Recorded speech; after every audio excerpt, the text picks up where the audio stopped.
طاقت کے مطابق اس پر عمل ضرور کرے، لیکن جو اختیارات ہیں اور جو نتیجہ ہے وہ اللہ تعالیٰ پر چھوڑ دے۔ اب اس کے بعد آ جاتا ہے ہمارا جو دوسرا تھا اسی چیز کا ٹاپک کہ عقائد میں کون کون سی چیزیں شامل ہیں۔ تو سب سے پہلے ہم کہ اللہ تعالیٰ پر یقین رکھنا کہ اللہ تعالیٰ قادر مطلق اور وہ ہر چیز کا جاننے والا ہے، بنانے والا ہے۔ اب ہے اس کے بعد عقیدہ رسالت۔ اب عقیدہ رسالت کیا ہے؟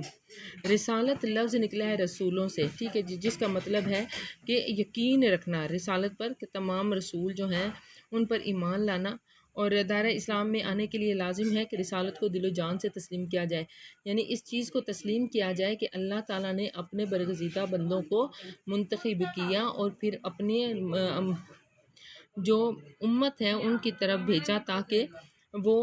سیدھے راستے کی طرف چل سکیں۔ قرآن مجید اور اسوہ رسول کا چشمہ ہدایت ماننا، یعنی قرآن مجید میں جو باتیں سکھائی گئی ہیں اور نبی پاک صلی اللہ علیہ وآلہ وسلم کی زندگی کو اپنے لیے بہترین نمونہ سمجھنا، اور حضرت محمد صلی اللہ علیہ وسلم کو اللہ تعالیٰ کا آخری رسول اور آخری نبی ماننا، یہ ایمان ہے، ٹھیک ہے، یہ ہمارا ایمان ہے کہ نبی پاک صلی اللہ علیہ وآلہ وسلم کے بعد کوئی بھی نبی نہیں آئے گا۔ یہ عقیدہ رسالت کا لازمی جز ہے، اور جو شخص ان چیزوں کو ماننے سے انکار کر دیتا ہے وہ مسلمان نہیں ہو سکتا، ٹھیک ہے، وہ دائرہ اسلام سے خارج ہو جاتا ہے۔ اس لیے یہ ان دونوں چیزوں پر یقین رکھنا کہ حضرت محمد صلی اللہ علیہ وآلہ وسلم اللہ تعالیٰ کے آخری نبی ہیں، اور باقی جو اللہ تعالیٰ نے 1,00,000 کم و بیش 1,24,000 پیغمبر دنیا میں بھیجے ہیں، انہوں نے بھی صرف اللہ تعالیٰ کی وحدانیت کی ہی تبلیغ کی۔ جو ٹاپک نمبر 2 ہے وہ آ جاتا ہے عبادات، یعنی ارکان اسلام۔ ارکان لفظ ہے رکن کی جمع، ٹھیک ہے، اس میں عبادات میں کون کون سے ارکان شامل ہے، کون سے رکن شامل ہے۔ سب سے پہلے اس میں آ جاتا ہے توحید و رسالت، یعنی یہ اسلام کا پہلا رکن ہے، اللہ تعالیٰ کو ایک ماننا اور تمام نبیوں پر یقین رکھنا۔ دوسرا رکن ہے نماز، ٹھیک ہے، اللہ تعالیٰ نے قرآن مجید میں کئی مقامات پر نماز کی ادائیگی کا حکم دیا، اور نماز کو مقررہ اوقات کے مطابق ادا کرنا فرض ہے۔ اب نبی پاک صلی اللہ علیہ وآلہ وسلم نے نماز کے بارے میں اس قدر تاکید کی اور فرمایا کہ نماز مومن کی معراج ہے، یعنی کہ گم شدہ چیز ہے، اور آپ نے نماز کی اہمیت اس چیز سے بھی واضح کی کہ آپ نے فرمایا کہ نماز میری آنکھوں کی ٹھنڈک ہے، اور یہ مسلمان اور کافر میں فرق کرنے والی چیز جو ہے وہ نماز ہے۔ اب قرآن مجید میں بھی اللہ تعالیٰ نے ارشاد فرمایا ہے کہ بے شک نماز کا مومنوں پر اوقات مقررہ میں ادا کرنا فرض ہے، ٹھیک ہے جی۔ دراصل نماز قائم کرنا دین اسلام کو قائم کرنے کا وہ نمونہ ہے جس کا مظاہرہ ہر روز ہوتا ہے۔ اب نماز جو ہے وہ دین اسلام کو قائم کرتا ہے، یعنی کہ 5 وقت مسلمان جو ہے اس چیز پر جا کر اپنے فرض کی ادائیگی کو ادا کرتا ہے کہ اللہ تعالیٰ ہی ساری کائنات کا خالق و مالک ہے، اور ہم اس کے محتاج ہیں۔ اللہ تعالیٰ کی اطاعت کا ایسا ہی پورے معاشرے میں قائم ہوتا ہے، اور ایسا ہی جو اللہ تعالیٰ کی پیروی ہے وہ کی جاتی ہے اور اس کو اپنا خالق اور مالک مانا جاتا ہے۔ اب اسلام کا جو تیسرا رکن ہے وہ زکوٰۃ ہے۔ زکوٰۃ کیا ہے کہ مالی عبادت ہے اور اسلام کے معاشی نظام کی مضبوطی کا ذریعہ ہے۔ مالی عبادت کیا ہے کہ جو غریب لوگ ہوتے ہیں، زکوٰۃ جو ہے وہ امیر لوگ نکالتے ہیں اپنے، اور غریبوں تک وہ پہنچتی ہے، جس کی وجہ سے جو غریب لوگ ہوتے ہیں معاشرے میں وہ بھی اپنے حصے کی جو خوشیاں ہیں وہ حاصل کر لیتے ہیں۔ زکوٰۃ کے نظام کی وجہ سے دولت جو ہے وہ چند ہاتھوں میں اکٹھے ہونے کے بجائے گردش میں رہتی ہے، یعنی کہ وہ چلتی جاتی ہے۔ زکوٰۃ امیر لوگ نکالتے ہیں، وہ غریبوں تک پہنچتے ہیں، ان کی ضروریات کو پورا کرتے ہیں، اس طرح جو غریب لوگ ہیں وہ بھی اپنی ضروریات کو پورا کر لیتے ہیں۔ اب چوتھا رکن جو ہے وہ روزہ ہے۔ تمام عبادات کی طرح روزہ بھی فرض کا بہترین اظہار ہے، اور یہ اللہ اور بندے کے درمیان قربت کا ذریعہ ہے، یعنی کہ ایک دوسرے کے ساتھ تعلق قائم کرنے کا ایک بہترین ذریعہ ہے۔ روزے کے بارے میں اللہ تعالیٰ نے ارشاد فرمایا ہے کہ روزہ میرے لیے ہے اور میں ہی اس کا بہترین اجر دوں گا، ٹھیک ہے۔ یہ ایک ایسی عبادت ہے جس کے متعلق صرف بندہ اور اللہ تعالیٰ ہی جانتے ہیں، اور کہتے ہیں کہ اللہ تعالیٰ کو روزے دار کے منہ کی جو بو ہے وہ مشک سے زیادہ عزیز ہے۔ حج اسلام کا 5واں رکن ہے، حج اسلام کا 5واں رکن ہے، اور اس کے بارے میں یہ کہا گیا ہے کہ جو صاحب استطاعت لوگ ہیں ان پر فرض ہے۔ حج کے موقع پر اللہم لبیک کی جو پکار ہے وہ مسلمانوں میں اتحاد، دیکھیں لوگ پوری دنیا میں سے وہاں حج کرنے کے لیے آتے ہیں، ان کا ایک لباس ہوتا ہے، ان کی ایک جو پکار ہوتی ہے، ایک ہی ان کے لبوں پر یہ تکرار ہوتی ہے کہ اللہم لبیک، اور یہ ایک ایسی مثال ہے کہ جو دنیا میں کہیں پر بھی نظر نہیں آتی۔ بچوں اس کا تیسرا ٹاپک ہے قانون کی حکمرانی۔ قانون کی حکمرانی اسلام کے نظام کی اہم خوبی ہے، کیونکہ اسلام میں کسی امیر اور غریب کو الگ الگ نہیں سمجھا جاتا، یعنی جو قانون کسی امیر کے لیے ہے وہی غریب کے لیے۔ یہ نہیں کہا جاتا کہ یہ امیر ہے تو اس کو چھوڑ دیا جائے، اس نے یہ جرم کیا تو اس کو معاف کر دیا جائے، اور غریب نے اگر وہی جرم کیا تو اس کو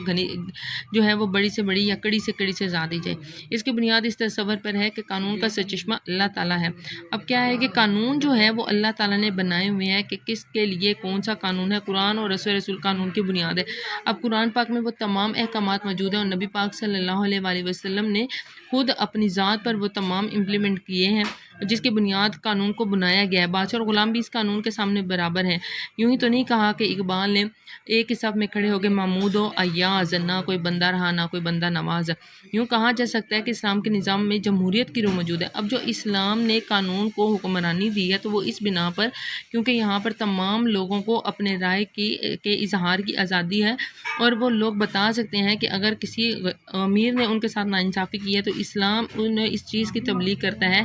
کہ وہ اپنے حق کے لیے آواز اٹھا سکتے ہیں۔ حکمرانوں کو باہمی مشورے کے ذریعے فیصلوں کو پابند کر کے جمہوریت کی مہر لگا دی گئی ہے۔ شرط یہ ہے کہ فیصلے قرآن اور سنت کی روشنی میں ہو۔ اب کیا ہے کہ جو حکمران ہیں وہ آپس میں باہمی اصلاح و مشورہ کر سکتے ہیں، اور ان فیصلوں کو قانون اور اسوہ حسنہ کے مطابق بنیاد بنا کر ان پر جمہوریت کی مہر لگا سکتے ہیں۔ ٹھیک ہے جی، اگلا ٹاپک ہے اس میں اخوت اور مساوات، یعنی کہ بھائی چارہ اور برابری۔ اسلامی معاشرے میں اخوت اور مساوات کو خاص اہمیت حاصل ہے۔ مدینہ منورہ میں جب اسلامی حکومت قائم ہوئی تو وہاں پر جو مساوات تھی، یعنی کہ جو برابری کی فضا تھی، وہ ایک بہترین نمونہ تھی، اور اس طرح کی جو مساوات اور بھائی چارے کی فضا ہے وہ آج تک دوبارہ کہیں دیکھنے میں نظر نہیں آئی، کیونکہ جو مواخات مدینہ میں مساوات اور اخوت اور بھائی چارے کی مثال تھی، اس میں اسلام سے پہلے میں بھی شدید کمی تھی، اور اب بھی اس چیز کی شدید کمی ہے کہ لوگ ایک دوسرے کی مدد کرنے کے بجائے اپنے آپ کو ایک دوسرے کے دشمن بنائے بیٹھے ہیں، اور اب نفسا نفسی کا دور ہے۔ لیکن جب نبی پاک صلی اللہ علیہ وآلہ وسلم نے مدینہ میں انصار اور مہاجرین کو بھائی بھائی بنایا تو وہ اس قدر ایک دوسرے کے ساتھ انہوں نے بہترین سلوک روا رکھا تھا کہ یہ بعض صحابہ یہ کہتے تھے کہ ہمیں اس چیز کا شک ہوا کہ شاید جو یہ لوگ ہیں ان کو ایک دوسرے کے ساتھ وراثت میں بھی ان کا حقدار بنا دیا جائے گا۔ حضور پاک صلی اللہ علیہ وآلہ وسلم نے حقوق العباد پر عمل کرتے ہوئے، یعنی لوگوں کے حقوق کو ادا کرتے ہوئے، یتیموں، بیواؤں اور ناداروں پر شفقت کرنے کی تلقین کی۔ اب یہ جو تین لوگ بتائے گئے ہیں، یتیم، بیوائیں اور نادار، اب یتیم جو لوگ ہوتے ہیں ظاہر سی بات ہے ان کے کمانے والا کوئی نہیں ہوتا، ان کی دیکھ بھال کرنے والا کوئی نہیں ہوتا، وہ محتاج ہوتے ہیں دوسروں کے۔ بیوہ جو ہوتی ہے وہ بھی ایسے ہی ہے کہ وہ دوسروں کی، جب اس کا شوہر فوت ہو جاتا ہے تو وہ اپنے بھائی یا اپنے باپ کے در پر آ جاتی ہے، تو اس طرح وہ بھی دوسروں کی محتاج ہوتی ہے۔ اور نادار جو ہوتے ہیں یعنی کہ جو محتاج ہوتے ہیں، معذور ہوتے ہیں، تو وہ بھی دوسروں کے کندھوں پر ان کا بوجھ پڑ جاتا ہے۔ اس وجہ سے نبی پاک صلی اللہ علیہ وسلم نے فرمایا کہ ان کے ساتھ شفقت کرو، مہربانی کرو۔ آپ نے لوگوں کو زندگی بسر کرنے کا ایک بہترین ضابطہ دیا تاکہ لوگ ایک دوسرے کے ساتھ محبت کے ساتھ پیش آئیں اور بہترین قائم ہوں، سوسائٹی جو ہے وہ ایک دوسرے کے ساتھ خوش اسلوبی کے ساتھ چلتی چلی جائے۔ آپ نے زکوٰۃ اور خیرات کے نظام کو وضع کیا۔ اب اگر جو زکوٰۃ اور خیرات جو ہے وہ دی تھی تو اس کے پیش نظر یہ بات تھی کہ جو غریب لوگ ہیں سوسائٹی کے وہ بھی اپنی زندگی کو بہتر انداز میں ڈھال سکیں، اور سود کو حرام قرار دیا، کیونکہ جو اسلام ہے وہ دوسروں کے مال پر قبضہ کرنے اور ایک دوسرے کے ساتھ لوٹ کھسوٹ کو جو ہے وہ پسند نہیں کرتا۔ اب نبی پاک صلی اللہ علیہ وآلہ وسلم نے اس بات کو مد نظر آپس میں جو ہے وہ برادرانہ تعلقات قائم کرنے کی تلقین کی ہے تاکہ کسی کے حقوق چھینے نہ جا سکیں، ظلم کرے۔ اب نبی پاک صلی اللہ علیہ وآلہ وسلم نے اس بارے میں اخوت کو پیش نظر رکھتے ہوئے اس بات کا درس دیا ہے کہ مسلمان دوسرے مسلمان کا بھائی ہے، وہ اس کے ساتھ دھوکہ نہیں کرتا اور اس کے ساتھ خیانت نہیں کرتا اور اس کی غیبت نہیں کرتا، یعنی کہ پیٹھ پیچھے اس کی برائی نہیں کرتا۔ آپ نے کینہ اور حسد سے بات رہنے کا درس دیا ہے۔ کینہ ہوتی ہے جلن، نفرت، اور حسد جو ہے دوسرے کے خلاف دل میں کدورت رکھنا، ٹھیک ہے، ان چیزوں سے رکے رہنے کا حکم دیا ہے۔ اور ہم نے یہ درس دیا ہے مسلمانوں کو کہ وہ اتفاق سے رہیں، ایک دوسرے کی مدد کریں۔ اخوت اور بھائی چارے کو جو ہے وہ خاص مقام حاصل ہے اسلام میں، اور مساوات پر زور دیتے ہوئے اقبال نے فرمایا کہ ایک ہی صف میں کھڑے ہو گئے محمود و ایاز، نہ کوئی بندہ رہا نہ کوئی بندہ نواز۔ اب اسلام جو ہے اس میں اونچ نیچ کا تو کوئی تصور نہیں، یعنی کہ کوئی بڑا نہیں کوئی چھوٹا نہیں، اور نہ ہی کوئی امیر ہے نہ کوئی غریب ہے، اور اگر کسی کو فضیلت حاصل ہے یا برتری حاصل ہے تو وہ صرف اعلیٰ اخلاق اور اپنے تمام عبادات کے پیش نظر۔ حضور پاک صلی اللہ علیہ وسلم نے اس حقیقت کو اپنے آخری خطبے میں یوں بیان فرمایا: اے لوگو، بے شک تمہارا رب بھی ایک ہے اور تمہارا باپ بھی ایک ہے، آگاہ رہو، یعنی کہ جانتے رہو۔ کسی عربی کو اجمی پر، عربی کہتے ہیں پڑھنے والے کو اور اجمی کہتے ہیں ان پڑھ کو۔ اب کسی اجمی کو کسی عربی پر، یعنی کہ اجمی اور عربی کا فرق یہاں سے واضح ہے کہ جب حضور پاک صلی اللہ علیہ وسلم نے مسلمانوں کو اسلام کی تبلیغ دی اور وہ جو جاننے لگے، تو جو جاننے والے لوگ تھے، ٹھیک ہے، ان کو عربی سے متعارف کروایا کہ وہ لوگ پڑھ گئے، جان گئے، ٹھیک ہے، اور اجمی یعنی کہ جو ان پڑھ ہوتے ہیں، کسی سفید فام کو کسی سیاہ فام پر۔ اب سفید فام اور سیاہ فام سے مراد یہاں پر یہ نہیں ہے کہ جو سفید چمڑی والا ہے اور کالی چمڑی والا ہے، بلکہ سفید فام اور سیاہ فام سے مراد یہاں پر یہ ہے کہ جو لوگ برتری کسی کو کسی پر حاصل نہیں ہے۔ اگر کسی کو اللہ تعالیٰ یہ نہیں دیکھتا کہ وہ کالا ہے، اللہ تعالیٰ یہ نہیں دیکھتا کہ اس کا چمڑا گورا ہے، بلکہ وہ کہتا ہے کہ جس کو فضیلت کا معیار میرے پاس صرف یہ ہے کہ تقوی جو پرہیزگاری ہے۔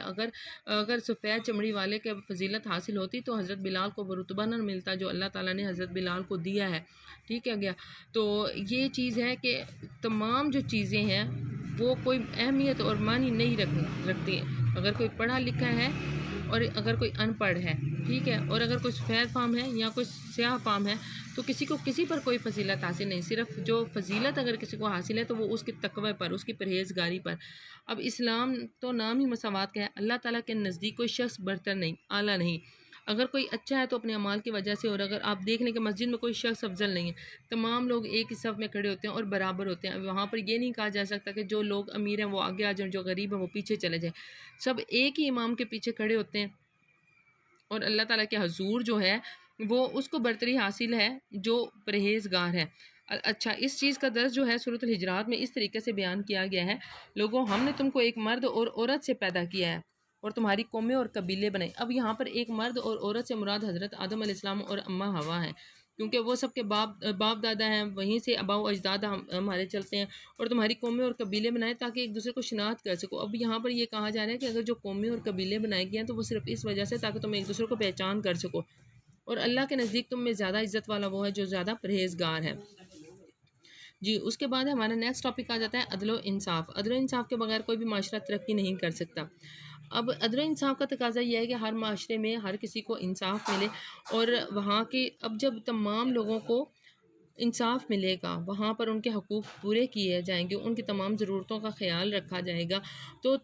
معاشرے کی کئی برائیاں ایسی ہیں جو ختم ہو جائیں گی۔ سپوز اگر کوئی غریب ہے، حقدار ہے، لیکن ان کے پاس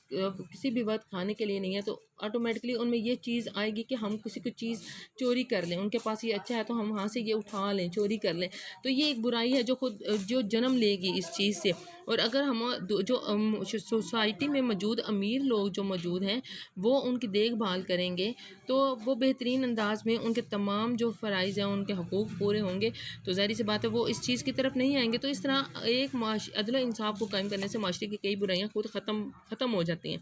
اب جب اسلام نہیں تھا تو اس وقت بے ایمانی کو طاقتور کو سزا نہ دینا، جبکہ کمزور کو جو ہے وہ سزا دی جاتی تھی۔ کہ جب اسلام کے بعد عدل و انصاف کو ترجیح دی گئی اور انصاف کا بول بالا ہوا، معاشرے میں عدل و انصاف کی فضا قائم ہوئی اور مسلمان معاشرہ انصاف کی ایک اہم ضرورت بن گیا۔ اب عدل و انصاف اس وجہ سے تھا کہ نبی پاک صلی اللہ علیہ وسلم اور ان کے بعد صحابہ کرام جو تھے، انہوں نے کبھی بھی یہ نہیں سوچا تھا کہ ہم خلیفہ ہیں، یا پھر نبی پاک صلی اللہ علیہ وسلم کو اتنی زیادہ پیورٹی حاصل ہے، تو آپ کے نزدیک وہ یہ تھا کہ صرف انصاف کا تقاضا جو ہے وہ پورا ہونا چاہیے۔ عدل و انصاف کی ضرورت زندگی کے ہر شعبے میں ہے، ٹھیک ہے، کوئی بھی شعبہ ہو زندگی کا، یہ ضروری نہیں کہ صرف جو جرم کیا جائے وہاں پر ہی انصاف کے تقاضوں کو پورا کیا جائے، یہ زندگی کے ہر شعبے میں ضروری ہے۔ یہ عدل و انصاف کے نفاذ یعنی کہ لاگو کرنا، اس کو ممکن بنانا عدالتی نظام کی ذمہ داری ہے۔ اس کے لیے عدالتوں کا آزاد ہونا ضروری ہے، ججوں پر کسی قسم کا سیاسی دباؤ نہیں ہونا چاہیے، اور قانون کا اطلاق یعنی قانون کا جو نفاذ ہے وہ سب پر ایک جیسا ہی ہونا چاہیے، کسی امیر کو ترجیح نہیں ہونی چاہیے اور کسی غریب کو اس کی کڑی سزا نہیں دی جا سکتی، ٹھیک ہے۔ حضور پاک صلی اللہ علیہ وسلم کا فرمان ہے کہ جو قومیں عدل و انصاف کو ترک کر دیتی ہیں یعنی کہ چھوڑ دیتی ہیں، تباہی اور بربادی ان کا مقدر بن جاتی ہیں۔ آپ حضرت لوط علیہ السلام اور حضرت یونس علیہ السلام کی جو قومیں تھیں ان کے بارے میں جانتے ہوں کہ ان کو اپنی ناانصافی کی بنا پر ہی ان کو تباہ و برباد کر دیا گیا تھا۔ حضور پاک صلی اللہ علیہ وسلم نے عدل و انصاف کی بہت سی مثالیں چھوڑی ہیں جو دنیا کے لیے نمونہ ہے۔ ایک دفعہ قبیلہ بنو مخزوم کی عورت نے چوری کی تو آپ سے سفارش کی گئی۔ اب وہ ظاہر سی بات ہے قبیلہ بنو مخزوم کی عورت تھی اور وہاں کے سردار کی بیٹی تھی، تو نبی پاک صلی اللہ علیہ وسلم سے سفارش کی گئی کہ آپ نے ارشاد فرمایا تم سے پہلی قوم اس لیے تباہ و برباد ہوگی کہ ان میں جب کوئی بڑا آدمی جرم کرتا ہے تو اسے سزا نہیں دی جاتی تھی، اور اگر کوئی چھوٹا آدمی جرم کرتا تو اس پر حد لاگو کر دی جاتی، یعنی کہ اس کو سزا دی جاتی تھی۔ خدا کی قسم، اب نبی پاک صلی اللہ علیہ وسلم کہہ رہے ہیں کہ خدا کی قسم کہ اگر فاطمہ بنت محمد صلی اللہ علیہ وسلم بھی چوری کرتی تو میں اس کا بھی ہاتھ کاٹ دیتا۔ عدل و انصاف کی اہمیت سے انکار نہیں کیا جا سکتا کیونکہ کسی بھی معاشرے میں قانون کی بالادستی سے معاشرہ دن دگنی رات چگنی ترقی کرتا ہے۔ جی بیٹا یہ آپ کا لانگ کوسچن نمبر 2 کا آنسر بھی ہے۔ اگر میرا لیکچر اچھا لگا ہو تو میرے یوٹیوب چینل کو ضرور سبسکرائب کیجیے اور لائک کا بٹن ضرور دبائیے گا۔